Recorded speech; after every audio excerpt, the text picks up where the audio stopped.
একটা ভিডিও দেখাচ্ছি, দেখো। প্রত্যেক বছর ভারত থেকে তাদের ভারতের সিটিজেনশিপ ছেড়ে লাখে লাখে মানুষ বিভিন্ন দেশে চলে যাচ্ছে, সেই দেশের সিটিজেনশিপ নিচ্ছে।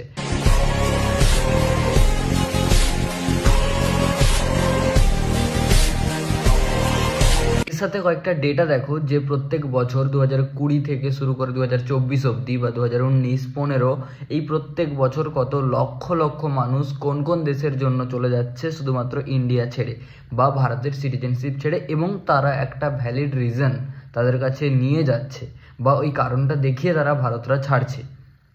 কারণ আমরা ভারতের মধ্যে থেকে বা ভারতে থেকে আমরা সবসময় ধর্ম নিয়ে লড়াই করি, আমরা সবসময় দাঙ্গা হাঙ্গামা করি, আমরা পলিটিক্স করি, ওর পতাকা নিয়ে দৌড়াই, মারামারি করি, সামান্য রাস্তাতে কিছু হয়ে গেলে মারপিট শুরু করে দিই, ঠিক আছে?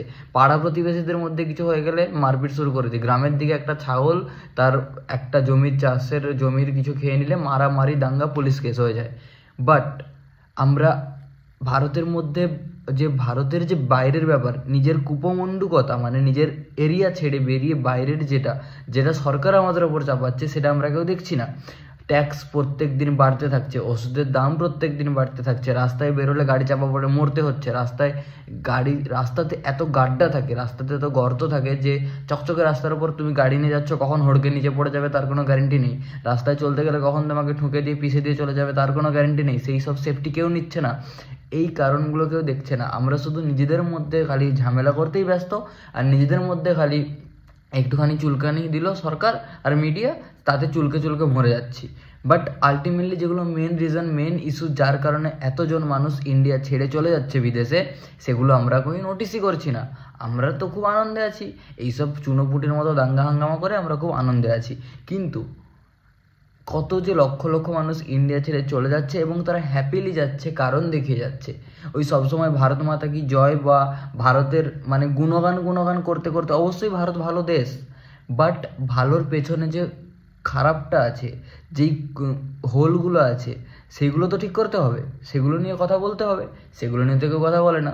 খালি দুনিয়ার সামনে ভারত যেমন চকচকে, আমরা সেই চকচকেটা দেখে, কয়েনের একটা পাশ চকচক করছে, আমরা সেই চকচকে দিকটাতে সূর্যের আলো পড়ছে, রিফ্লেক্ট হচ্ছে, চোখে আলো লাগছে, হেভি চকচকে ব্যাপার। বাট কয়েনটার অন্য দিকটায় যে নোংরা লেগে আছে, যেটা মাটিতে পড়ে থাকে, সেই কয়েনের অন্য দিকটা তো নোংরা, সেই নোংরা দিকটা আমরা কেউ দেখছি না। সামান্য গঙ্গা তো ভারতেরই অংশ না, গঙ্গা মানে ধস নামতে চলেছে ওই ময়লার স্তূপটার কারণে, সেটা নিয়ে কোনো ইস্যু নেই। কারণ কি, ওই ময়লার স্তূপটা ছাড়া বাকি কলকাতা তো ভালো, তাই না? এইটা হচ্ছে বক্তব্য। কিন্তু এই ময়লার স্তূপটার কারণে যে কত পরিমাণ ক্ষতি হচ্ছে, কত পরিমাণ মিথেন গ্যাস বেরোচ্ছে, সেগুলো কেউ দেখছি না। জাস্ট মানে আমরা অন্ধ হয়ে আছি, অন্ধ অন্ধ অন্ধ হয়ে আছি। আমরা চোখ বন্ধ করে, চোখে নিজের ইচ্ছেতে আমরা কালো কাপড় বেঁধে রেখেছি, যেটা থেকে আমরা বেরোতে পারছি না। আমরা খারাপ দিকগুলো দেখেও না দেখার ভান করছি। এরকম করতে থাকলে লক্ষ লক্ষ, এরপর কোটি কোটি মানুষ ভারত ছেড়ে অন্য দেশের সিটিজেনশিপ নিয়ে সেই দেশে বসবাস করা শুরু করবে। ভারত আর ভারত থাকবে না, যদি না আমরা যেগুলো খারাপ সেইগুলোর দিকে দেখি এবং সেইগুলোকে গুরুত্ব দিয়ে সেইগুলো নিয়ে কথা বলি।